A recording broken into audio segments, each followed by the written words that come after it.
something in the comment section that kept popping up was basically, hey, Pirate Software and this person are essentially the same person.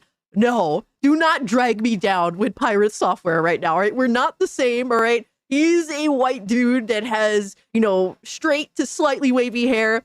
I am a half Puerto Rican woman who has curly to slightly wavy hair. There's a there's a clear difference here. Don't drag me down with Pirate Software after what he decided to do of his own volition, man. Don't do this to me. Not right now. Of all things, not right now.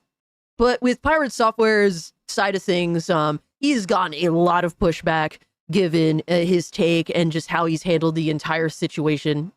And he has been talking on Twitter about how he's right, even though he can't communicate why he feels the way he feels. He's so strong in this disdain for the Stop Killing Games movement, but he can't articulate himself in any meaningful way. I talked about this on my live stream, put up a little short about it. He is not communicating well. And I've watched Pirate Software long enough to know that if he actually cares about something, if it's important, he's very good at articulating himself. The fact that he cannot articulate himself in any meaningful way has made everybody that has known him and even people that don't know him completely reject his thought process. And it's really all on him. His lack of ability to communicate a proper point that makes any real relevant sense other than government bad and indie developers in trouble. Like, there's no depth to the conversation that he's presented. And I am a libertarian in my own right. I definitely take issue with government overreach in any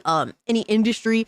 And I can acknowledge that it is a little scary to be like, hey, government, we need assistance in this situation. But we have to acknowledge nothing is being done to preserve, protect, and outright just continue the legacy of games and people's purchases here. We can't, nothing's happening. It's just getting worse. And that's the main issue. So I don't know what the answer is, but I know that this isn't the Stop Killing Games movement isn't a bad thing by any means. But Pirate Software goes on to say, I'm no longer working at off-brand games. People were attacking all the games we were publishing and trying to mass review bomb them.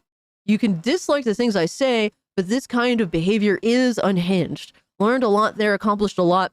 Hope they succeed regardless. Love those dudes and loved working with them. Hope they keep cooking. And look, man, unfortunately, this is a situation where a lot of people, unfortunately, end up suffering because of Pirate Software's own ignorance, his own inability to communicate, his own, him just rejecting any pushback on his statement has unfortunately led to this. And I think it's sad that other people have to suffer for his, basically his own actions, but that's just something that we all know is going to happen here.